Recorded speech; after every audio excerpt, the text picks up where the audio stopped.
Are you curious about bodies, pleasure, and possibilities? And what about curious about what others are up to on the planet when it comes to pleasure, sex, and play?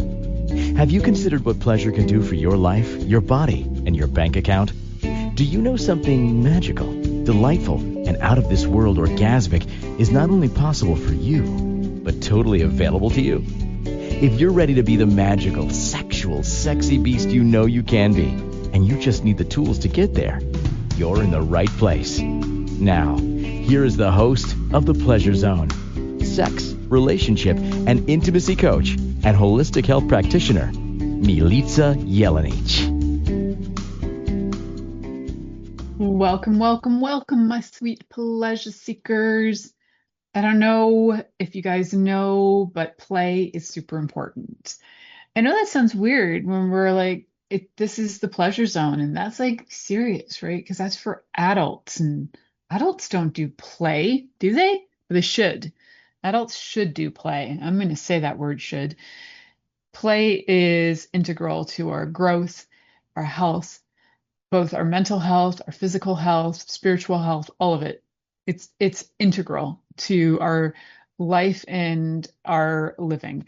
I'm just going to say that blanket statement because I fully believe that to be true. I know it to be true. And we can back that with science. So why not play with that today? We're going to be looking at how certain things, like what does play do for our bodies?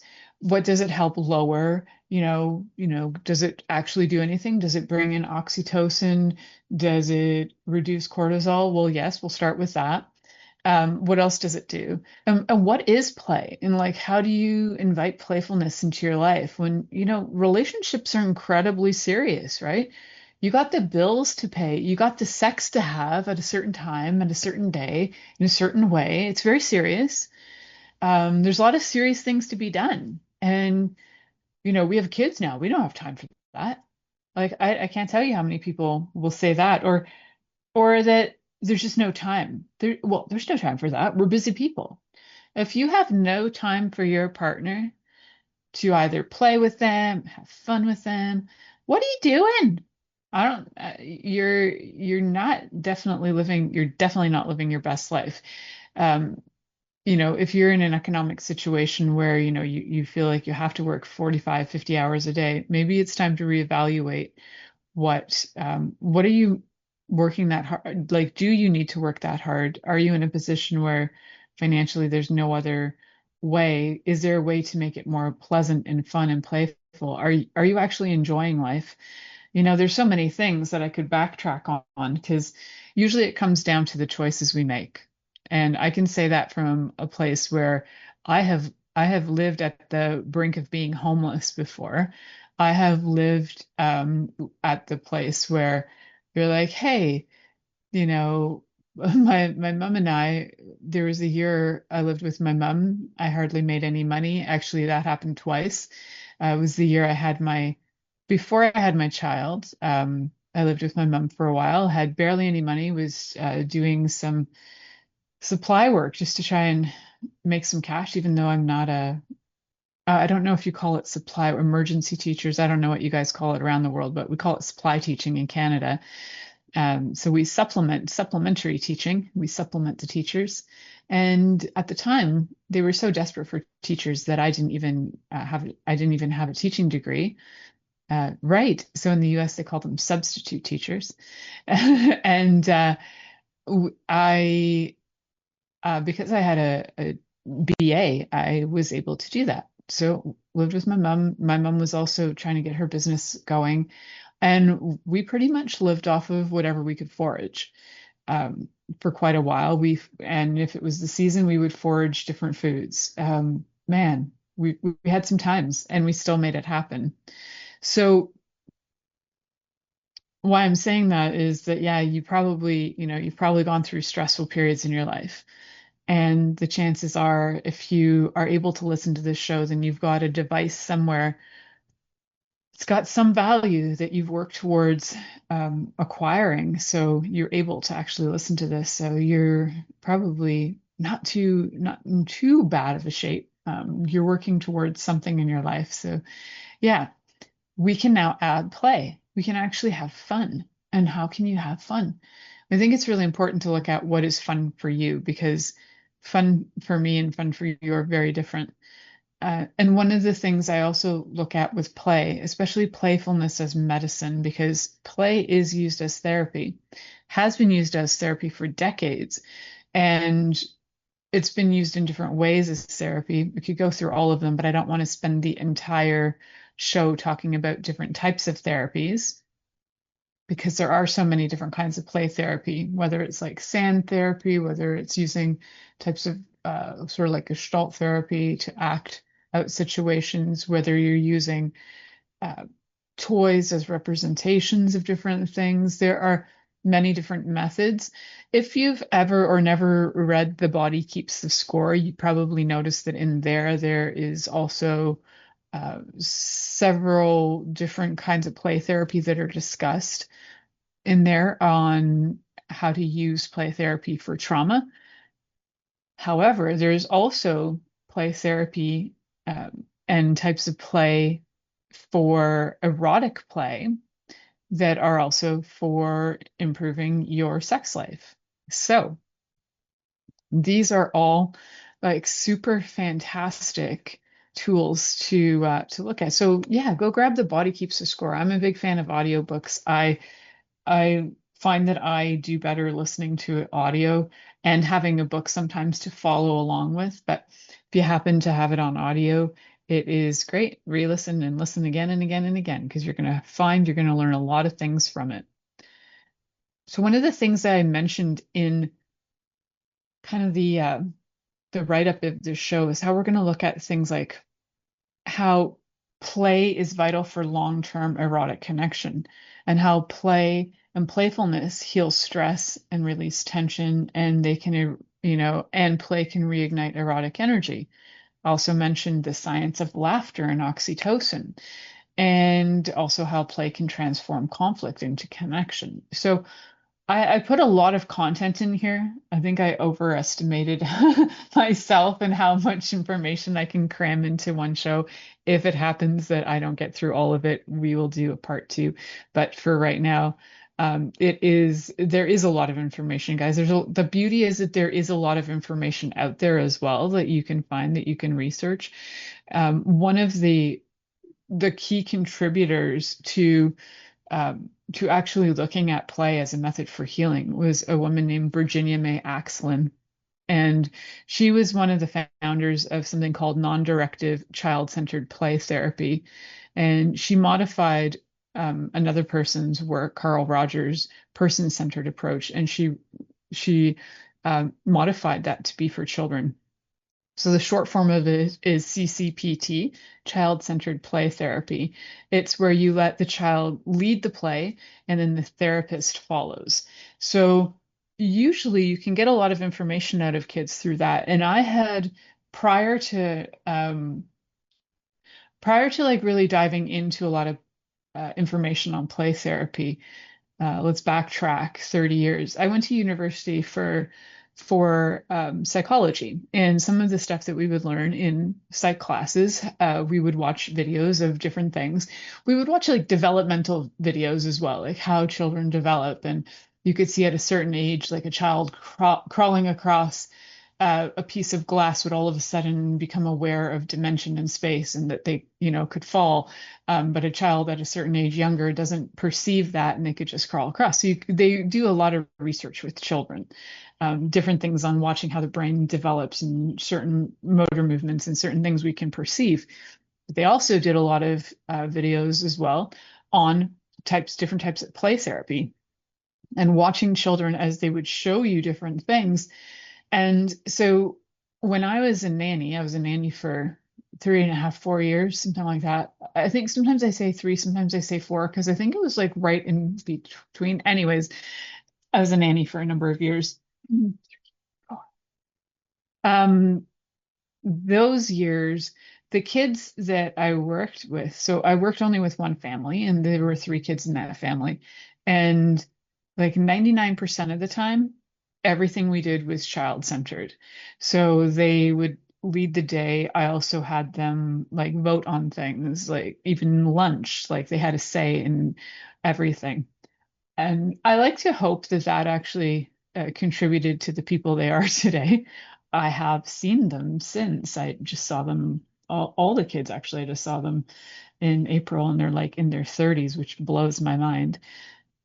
And they're all like super lovely human beings. And I like to think I contributed to their early childhood development and helping them to know that they have choice, and also to provide a space for growth and for exploration. And instead of telling a kid how to play, offering them certain things. So they had these kids had this amazing playroom. It was like, honestly, it was kind of like being Mary Poppins, frankly. Like they had a playroom. Well, in the first year, they didn't have a playroom like that, but then they moved into this amazing house.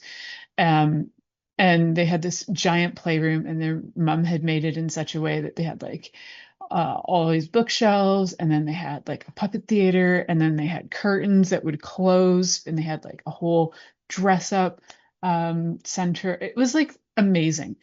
And these guys would like just find their thing. What were they gonna, play that day? And I would just, I would let them direct me. So it was always fascinating to see how and what it was they were processing that day. And the littlest guy, he sometimes would have like a really, sometimes he was processing, I think, things that other people in the house were experiencing. He's like super empathic, so he's feeling a lot of things. Some people might even say he was experiencing past life things.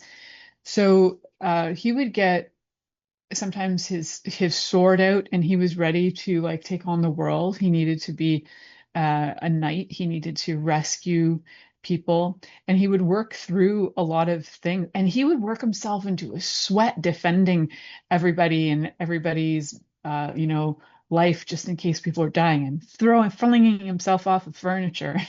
Anyways, he was quite the riot.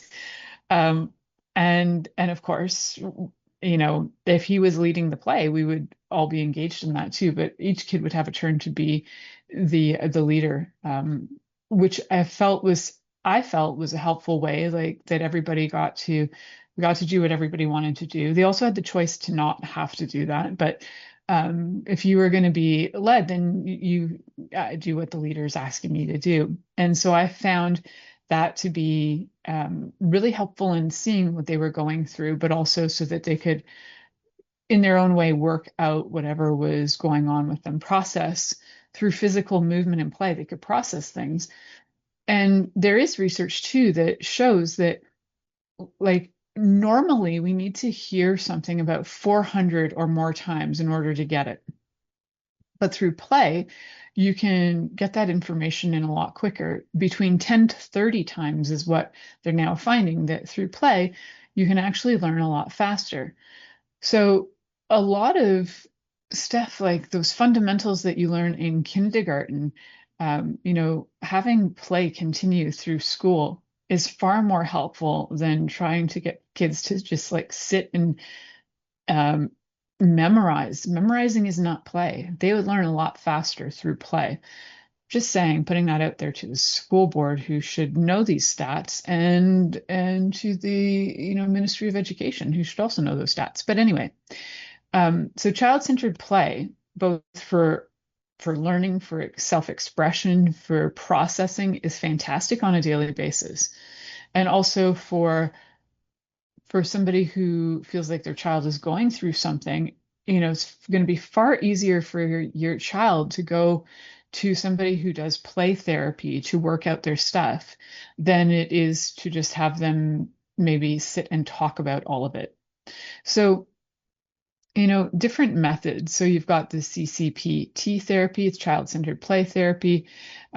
There's integrating different kinds of things like Gestalt, like I mentioned. There's something called the Oaklander model by Violet Oaklander. So yeah, I could go on, guys. There's so many different therapies that have developed over the years, and so many contributors to all of that work.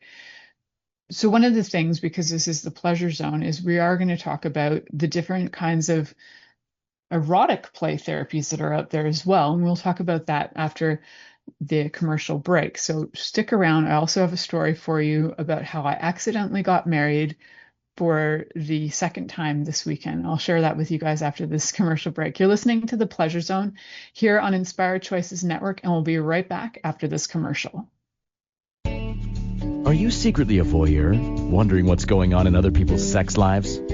What if now is the time for a totally different sexual evolution? Are you interested in people who are pioneers of different sexual and pleasurable practices? Lean in now with Milica Jelenic, where she will entice you and your body to know your own pleasure zone. On the Pleasure Zone radio show, with sex, relationship, and intimacy coach, Milica Jelenic, you'll receive tools, inspiration, and a foundation to allow yourself to receive more in your sex life, and quite possibly other areas of your life as well. Listen for The Pleasure Zone with Milica every Monday at 8 p.m. Eastern Time, 7 p.m. Central Time, 6 p.m. Mountain Time, and 5 p.m. Pacific Time on InspiredChoicesNetwork.com.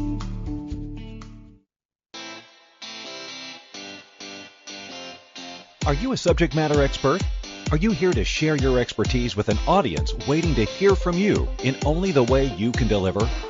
Are you ready to have your voice amplified across the airwaves? Inspired Choices Network has a global radio platform streaming to millions of people across the world. Professionally produced and supported by an accomplished team every step of the way, you can broadcast from anywhere in the world, knowing your voice matters, and we ensure it is delivered with ease and efficiency. Eager to hear your message, the world awaits. Contact us today to become an Inspired Choices Network radio host. Email become a host at inspiredchoicesnetwork.com. This is The Pleasure Zone with sex, relationship, and intimacy coach, Milica Jelenic. To participate in the program today, join our live studio audience in our chat room at inspiredchoicesnetwork.com. You can also make the choice to ask or comment by email, info@milicajelenic.com. Now, back to the program. Welcome back, my sweet pleasure seekers. In the last little segment, I kind of just gave you a lowdown on play and how we know that play can be part of the healing journey, right? So it can be used therapeutically. It's been used in therapy for many, many years. It's used mostly with child therapy. However, you can also use that same play therapy for trauma as well. There, like I referenced in The Body Keeps the Score, there are references to using different types of play therapy, even for adults, to be able to work through trauma and traumatic experiences. So there's that kind of play. And then we have erotic play. So everyday play versus erotic play. So what's everyday play? And I think that for some people might even be like, what on earth is like everyday play? Everyday play. So I'm going to give you examples in my life. Everyday play. Right before the show, I was walking in the kitchen to get a bottle of water, and my husband passed me and gave me a spank on the butt. Now that's everyday play. And so those kinds of like playful little gestures, because he knows that I like that, him doing that will, boost me up. I'm like, yay, ready for my show now. Got my spank. Woohoo. There's other things like, actually, I'm just going to give you a whole bunch of examples from my own life first to show you everyday play. So earlier, we had like a really big rainstorm that was like off and on all day long. And at one point I said to my husband, I'm like, I don't know, do you want to have potato salad tonight? We're out of potatoes, but I could go buy some. And then the rain just starts pouring down and pouring down. And I was like, well, maybe I'll just find something else to make. He's like, well, what about that potato salad? I'm like, but it's pouring out. He's like, yeah, well, I dare you to go out there. So I was like, dare me? Dare me to go out in the rain? So I took the dare, went out in the rain. But I also gave him this look, and I don't know what it looks like, so I don't really know how to imitate it, but apparently it's that look. And I feel like my face will it's kind of like a teenage disgust look. And He's like, I was hoping you were going to do that look. So, it's not one of those things where some people will do looks to their partners and they're offensive and people feel offended and hurt. They're just like silly little things that we do that make each other laugh. That's part of everyday playfulness. Everyday playfulness is where you both find it amusing and you find it cute. It's not where one of you finds it amusing and you're hurtful to the other one. That does happen. I hear people do that a lot. And then the partner who thinks they're being funny is like, you don't know how to take a joke. You're not funny. I can give you examples of that too, which are, okay, let's say, for example, you've got a partner who comes home from work and they're just like angry and start, chucking things around the house. And and then they get confronted about their behavior and like, whoa, I didn't mean it. I was just joking. So like, throwing the chair into the wall and making a hole, that's not really just joking. So it's not playful. But, in order to not get confronted pretending that it's play or funny or playful, that's what some people do, but it's actually just being evasive and not actually dealing with the situation. So those like passive aggressive attitudes are fantastic. That was just aggressive rather than passive aggressive. Passive aggressive can be, it's not so playful. Aggressive, not so playful. Unless you're doing it in a playful way where we're talking about, consensual non-consent, that's where, it's usually more in the kink zone, which is completely intended to be playful. Consensual non-consent means, you've agreed in advance that you might be saying things like, no, I don't want to give you a blowjob, but you've already agreed that that is kind of what it is, but you're just playing the game, you're being playful. So that is part of more of the erotic play. And then the everyday play, let's get back to the everyday play. Everyday play can be anything from being playful and silly, like jokes and spanking and flirting and that sort of thing, to being actually just, some people just play. Like they might enjoy playing cards together. They might be playing, going for a walk together, and maybe they want to skip down the road together. I don't know. Dancing, like all of those things can be considered play. They don't have to be silly. I'm more silly than I am the person who's going to, and I will skip down the road, let's face it. But I'm far more that than the person who's going to sit down and play poker with my husband, although my husband likes poker. I play other games, card games and board games, because I do like to play, I am a nerd. And I do like, for those of you who know, I love puppets and dolls. So I make everything come to life. And that bemuses my husband and amuses and bemuses him. So that can be part of being playful. Now, would I take that puppet and turn it into erotic play? No, because my husband doesn't have a kink for that. I actually don't have a kink for it either. I just thoroughly enjoy it.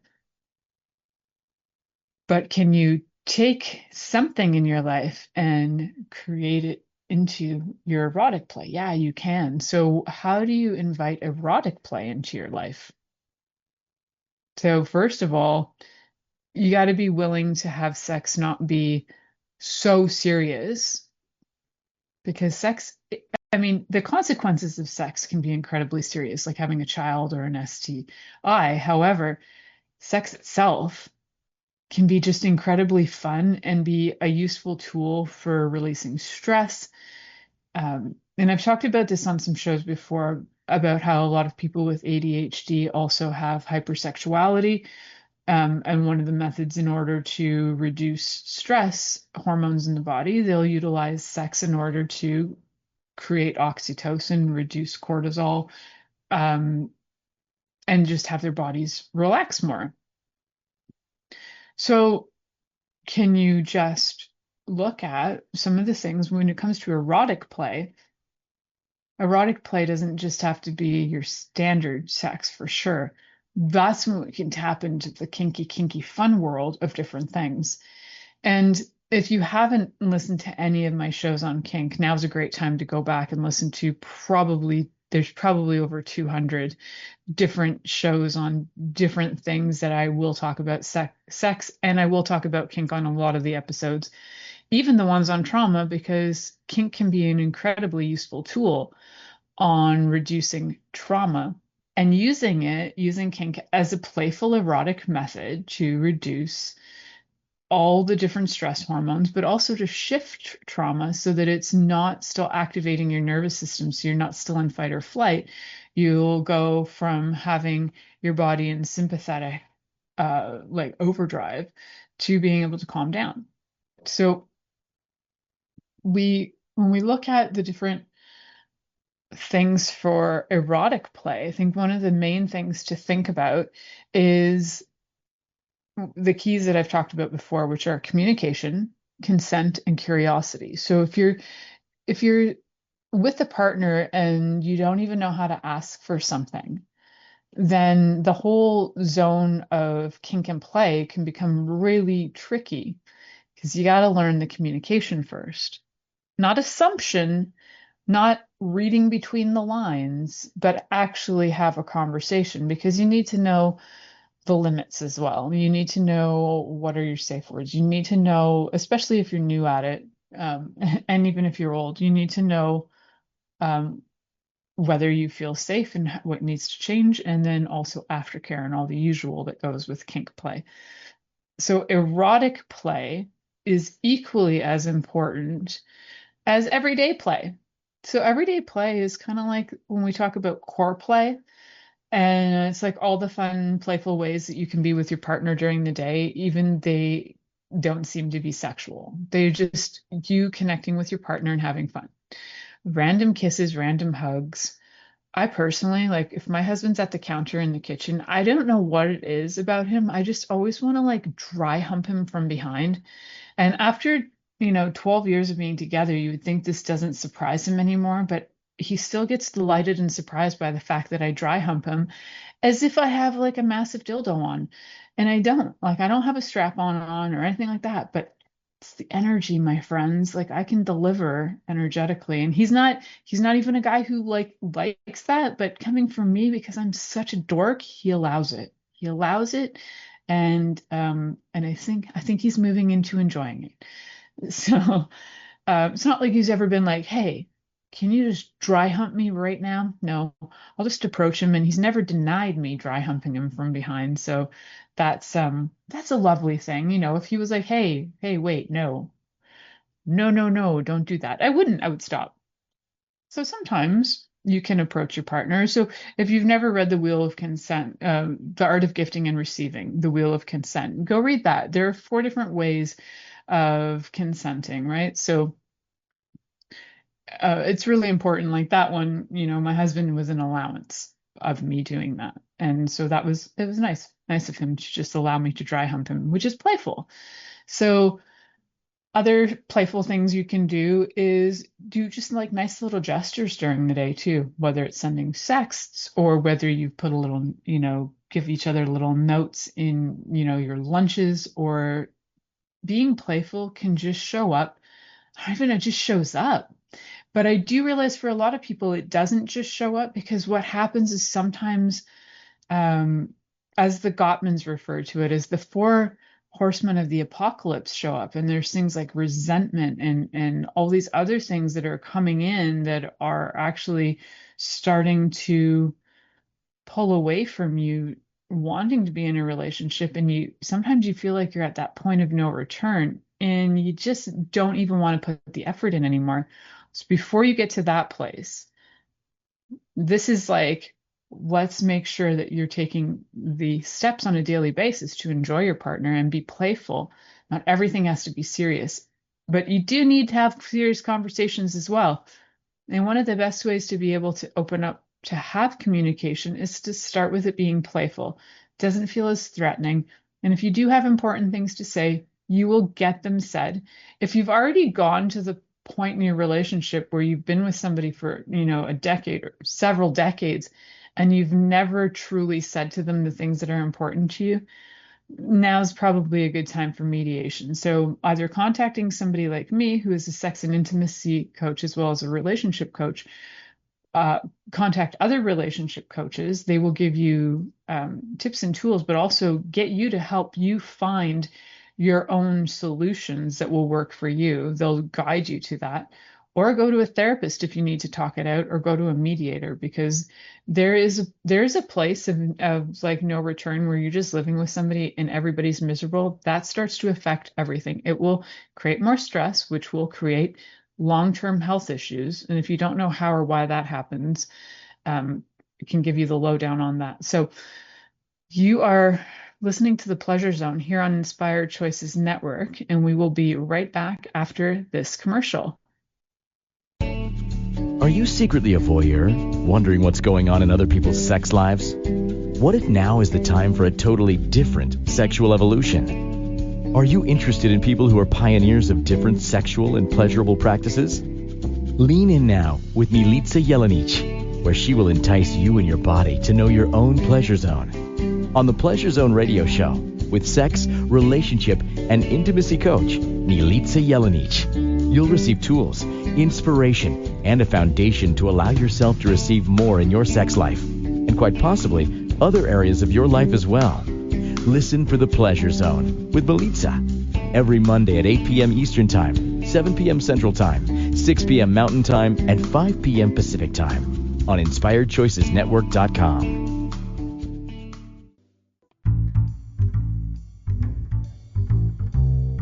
How wonderful would it be to carry your favorite Inspired Choices Network host with you throughout your day?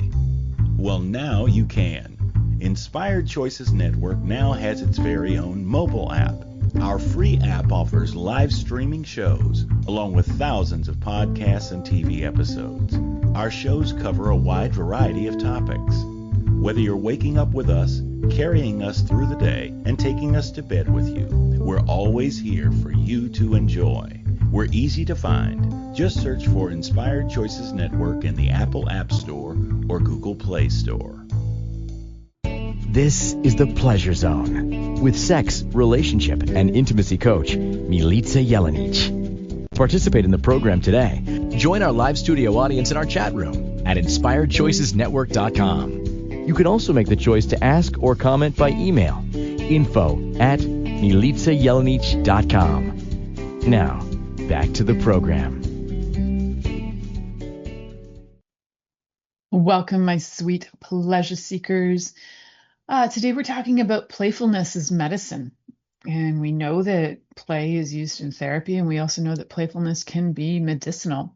For those of you who are looking to have a connection to more play, I am opening actually up my retreat space and offering very small groups under 6 to come and enjoy curated, especially for you, weekend retreats. So there could be play involved too. One of the things that I like to do is play in my work is to do a kind of painting therapy, which is super playful. There are no rules, and you find out in the end how freaking brilliant you are. So you might see in the back wall that there are some paintings. Some of those are mine. One of them is not. And they were all ones that I did for moving energy and doing things to, they were therapeutic paintings. So if you are watching on video, you'll see that there's some colorful things in the background. There's like an orange painting and a crazy blue painting, and then another kind of red one. Well, those are all like, I have so many of them in the house. They're not all over the walls, but then they're ones that I have done to move energy. And so you can have just a lot of fun doing play. And those ones actually have a method to them. They might not look like it, but there is a method that you get in, you do a little something, and then you move forward. So, and also want to let you guys know that if you are enjoying the show and you've been enjoying the show for, maybe this is your first time, but maybe you've listened to many, I'd love it if you could just go onto iTunes. And if you search for the Pleasure Zone, you can give me a 5-star review. I would super appreciate that. The more reviews, the better. The more I also feel like continuing to do this and offering this free service to people. My show, for me, I create the show to give you guys access to information. So I love doing the research and sharing the information, but I also love sharing my experience and how I find these things to be helpful. Um, I will tell you if I've never done something on this show. I will, generally point out that I haven't done that, but I'm aware of it. But most of the time I've done a lot of different therapies in my life between, yeah, like movement therapy, gestalt therapy, energy, different kinds of energy work, different kinds of talk therapies. Like I've done so many different things. NLP, EFT, I don't know. So many things. All right. So when one of the things that I do love to have is, like I think I mentioned earlier, is I love having groups to work with. And I like small groups. I prefer groups of 10 and under. And right now the space that I offer is available for 10 people for 1 half-day or 1-day workshops and 6 people for 2-day workshops. So if that's something that you're interested in, please connect with me. I am in Canada, and I'm happy to have a conversation with you. You can find that you can connect with me through my website, milicajelenic.com. That's MILICAJELENIC, and you can just send me an email through my website. That is usually the easiest way to go. So yeah, that would be very fun. Literally, I'm launching that next week, but I'm giving you guys like a heads up. And I will be doing I will have at some point in the next few weeks available a little preview of the retreat space on my website. So look for that as well. All right, guys, playfulness and why is it so important? And every time I say that, it's really funny. Like I have so many toys in my house. For those of you who actually know me or have been clients and have been in my house at some point, although my office is now not, this office is in my home, but the office that I work on people is on another part of our property. And so most people don't actually get to be in the house to see all the toys that I have. So I have a lot. And not a hoarder. I just happen to have a lot of toys. I have a lot of dolls and puppets. Anyway, play for me is one of the key things that I think a lot of people who have had childhood trauma missed out on. And so bringing play back into your life is, I think, one of the top priorities in being able to honor your inner child, being able to tap into your inner child, and then nurture that inner child to be able to grow up. So that part of you that didn't grow up, that never could play, that was like an adult from day one, but never got to play, but then doesn't really know how to be an adult because developmentally never got to be a child. That part is the part that you get to integrate into your life again through play. And the beautiful part is because play is one of those things that you can learn from so quickly, like the stats are showing that you can learn, or the science is showing that you can learn something in between 10 and 30 times during play rather than just trying to memorize it 400 times. So having retreats for me is where I can bring you in and it can be playful. Your body can integrate it faster. And then you can both learn more and then you can have the life you desire. Because what I target to do is to invite you into more pleasure in your life in every way, whether that's getting out of pain, whether that's getting out of physical pain, emotional pain, lack of connection pain, all those pains that everybody in some way has felt in their life. And my target is to bring together resources, whether it's the work that I do or whether I bring in other resources to assist, is to offer a space to be able to bring people back to pleasure. And part of pleasure is playfulness. It just is. I really don't think you can have pleasure without play. And play is pleasure too. So They go in hand. So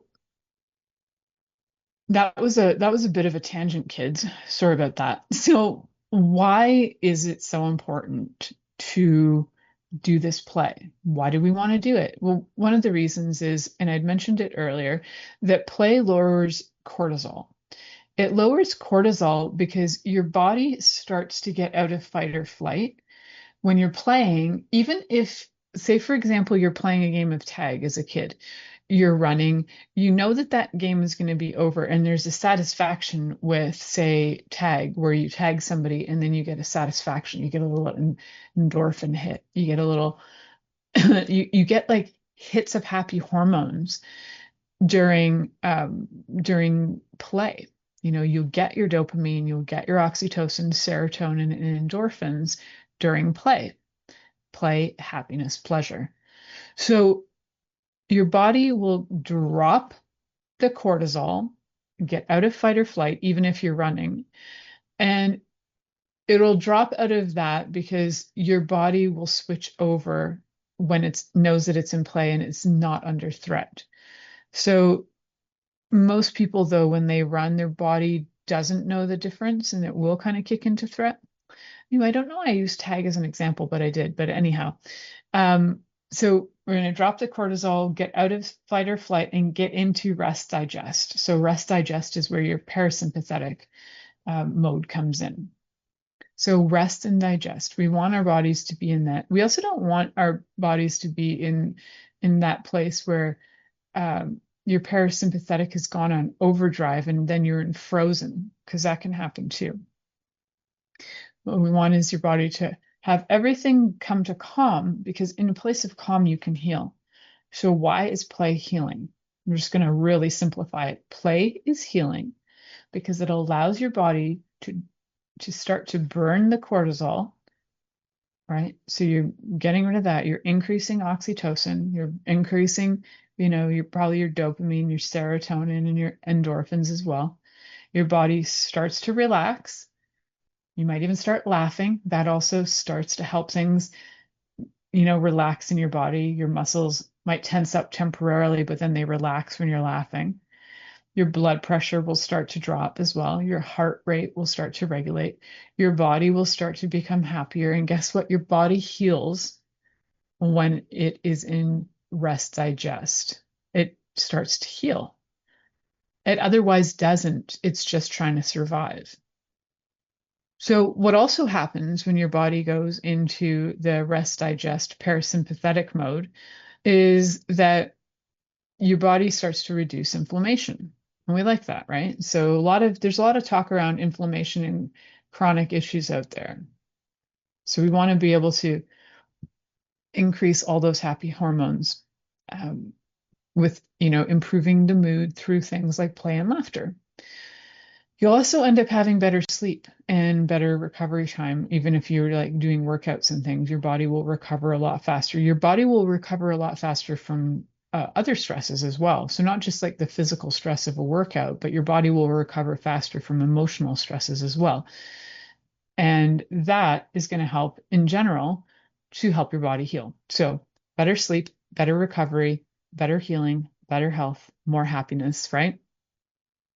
So the easiest ways to lower that cortisol, and if you look this up, I bet if you just go Google search this right now, you're probably going to find that some of the top ways to lower cortisol naturally are through play and laughter, because that has been proven to activate the parasympathetic response and reduce cortisol, through touch and oxytocin, because touch will increase your oxytocin. So things like hugs and cuddling or massages, and then breathing practices. And we talk about all of these all the time on here, guys, because they're so important. They're so simple and they're so important. So doing, breathing in slow, breathing out slow, doing different types of breath work where you might be doing like a sharp in and that through your nose and then an out.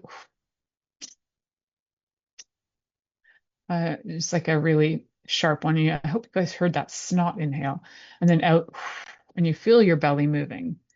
And you might be doing other ones that are like or you might be doing interval breathing where you're like In for 5, hold, and out for 10, or in for 4, hold for 4, out for 10. Or you might just do a regulating breath, which is like in for 5, out for 5. Either way, intentional breath work is super helpful. Holy cow, guys. I could talk about play forever, apparently. We're heading to the next commercial break. You are listening to The Pleasure Zone here on Inspired Choices Network, and we'll be right back after this commercial.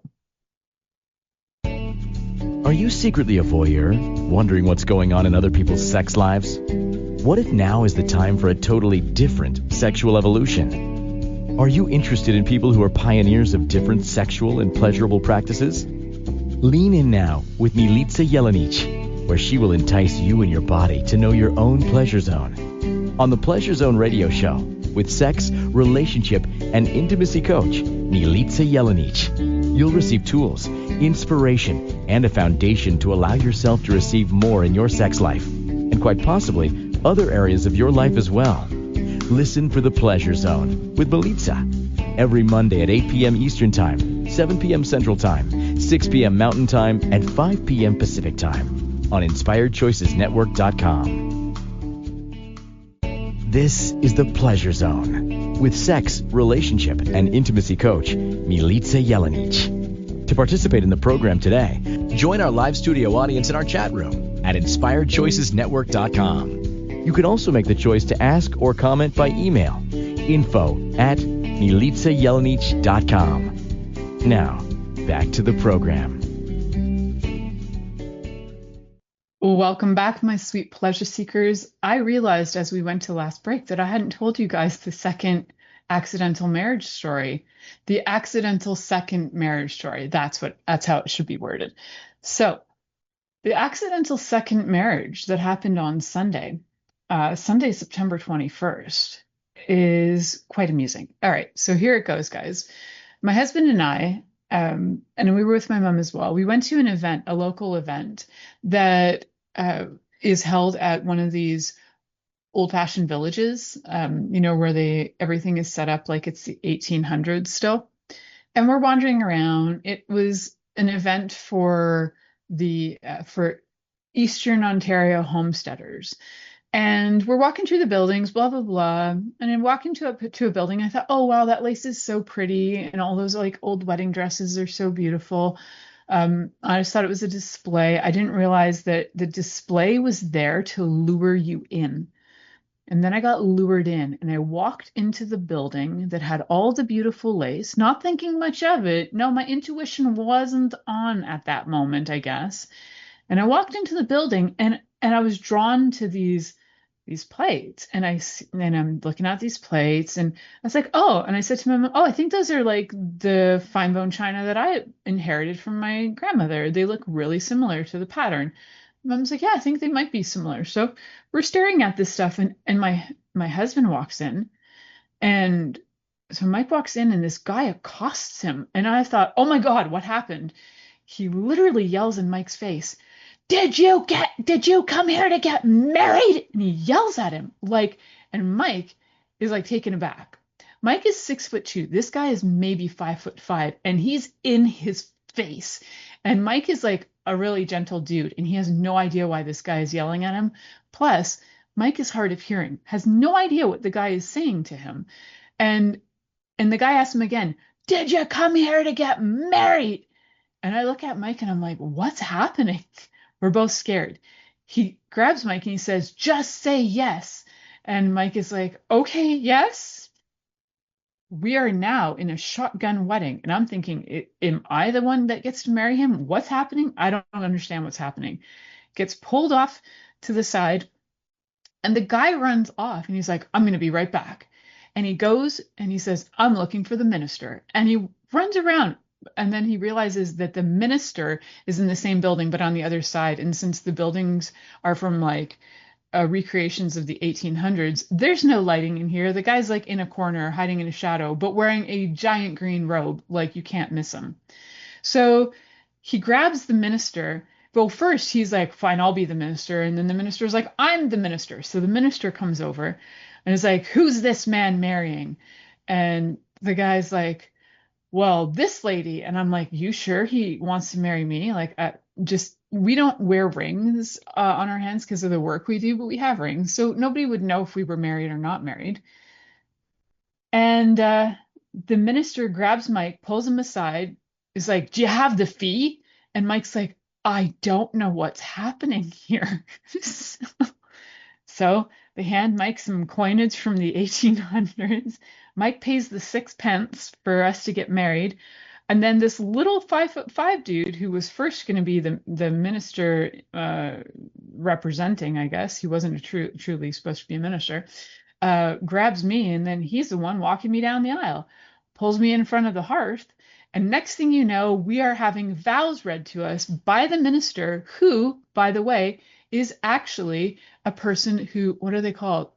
He has the right to marry people. Like, this is a legit dude who can marry people. Reads us the vows, and then we had to do the I do's.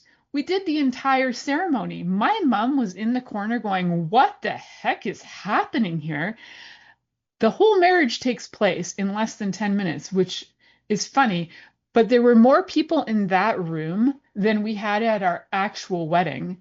We literally got married on Zoom. It was a bad storm, and like nobody showed, and like we hadn't really planned anybody to show up, but even the people who were going to show up without us having anybody show up couldn't show up. So here we are, getting married again. And we joked, the thing is, we were joking about it like this last week, saying, hey, it'll be 10 years in December. And you know, we always said we'd have a party on the 10th anniversary. And so Ziva wasn't there with us. Ziva misses the entire second marriage. And when we finally come home and tell Ziva what happened, the disappointment was huge. We get hand fasted even. We were tied together. Our hands were tied symbolically, all of that. Like everything symbolically that happens during a wedding happened. We had all of it. Because we'd already signed papers before. This is technically a second marriage, guys. It's hilarious, but it's true. Oh, the guy was a wedding officiant that married us. So yeah, he's legit. And it was total shotgun. And we were both told you can't say no. And we're both like, wow, this is the scenario. And the vows, I have to say the vows were fascinating. I couldn't see them. So we had to repeat them because I didn't have my glasses on, and neither did Mike. So neither of us could read. So we were like people, we would have been like considered the truly uneducated of the 1850s who couldn't read our own vows. And they were so unique. They were not like the ones you hear in church, till death do us part. They were nothing like that. It was stuff like, you know, I'll look after you till the sun never shines on Ireland anymore, or something like that. It was Irish. The vows were very Irish, and I'm going to see if I can find them. And if I can find those particular vows, I will put them up on social media because they were hilarious. Anyway, guys, I got married for a second time, threw us for a loop. Now I can joke about it. And we laughed about it then. And now people are like, so when's your honeymoon?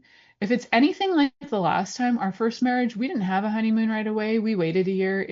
We chose to. We also chose not to spend a lot of money on a wedding because it was more about loving each other and creating a life together rather than having a giant party. So yeah, if we are going to have a second honeymoon, it'll probably be from a year from now, because our last honeymoon was a year after the fact. The first honeymoon, Mike was really sick. He was like coughing up a lung and snot everywhere. It was so sexy. We still went on our honeymoon because I was going to go on that honeymoon whether he went or not, because we were not getting a refund. And I was like, screw it, I'll just go on the holiday by myself because we're not going to get a refund anyway. So he ended up going. I hope I don't have to shotgun take him away on the honeymoon the next time, but what a joke. Add play to your life. Go get married a second time randomly at some place in the middle of the day in September. Who knows? Who knows when you're going to get married next? Have fun with that, though. But what I'm saying, guys, is invite play into your life. We could have said no. We could have walked out of that place and got mad at the man. We didn't. We took it. We had fun. I hope you guys do too. Thank you for choosing to listen to The Pleasure Zone with sex, relationship, and intimacy coach, Milica Jelenic. We'll return next Monday at 8 p.m. Eastern Time, 7 p.m. Central, 6 p.m. Mountain Time, and 5 p.m. Pacific on InspiredChoicesNetwork.com. We hope you'll join us. Until then, have the best week of your life by choosing to be turned on and tuned in to your body.